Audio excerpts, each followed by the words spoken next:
It was once hailed as a cornerstone of global peace. The 1987 Intermediate Range Nuclear Forces Treaty, or INF, ended an entire class of nuclear weapons during the Cold War. But now, Russia has declared it's pulling out of it. No more moratoriums, no more self-imposed limits. So what triggered Russia's exit? What role does Donald Trump play? And why does it matter now more than ever? First, what was the INF Treaty? Back in 1987, US President Ronald Reagan and Soviet leader Mikhail Gorbachev signed an agreement. It banned ground-launched missiles with ranges between 500 and 5,500 kilometers. Over 2,600 such missiles were destroyed. Besides being a nuclear pact, the INF Treaty symbolized trust, verification, and the beginning of the end of the Cold War.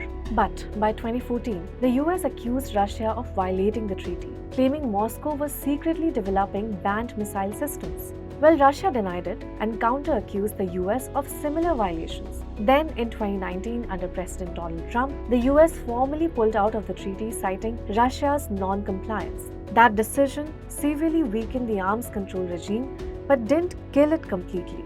Now, Russia's foreign ministry said it no longer considers itself bound by the INF Treaty. The reason being a direct threat to its security from Western countries. Specifically, it pointed to US military moves, including the deployment of intermediate-range missiles in Europe and Asia, and a Typhoon launcher in the Philippines.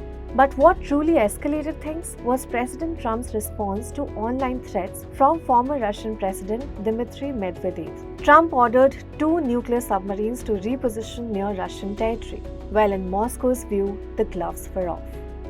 See, the treaty wasn't perfect. It didn't cover sea or air-launched missiles. It left out countries like China, and enforcement was always fragile. But for nearly 4 decades, it worked as a firebreak, stopping a full-scale nuclear buildup in Europe. But now, by 2026, the US plans to start deploying intermediate-range missiles in Germany. Meanwhile, Russia is already building and testing new systems.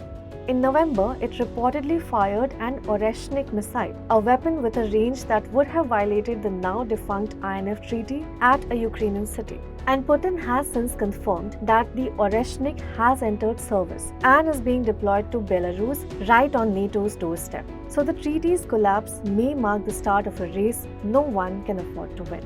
Stay tuned as we track every crucial development in this high-stakes story.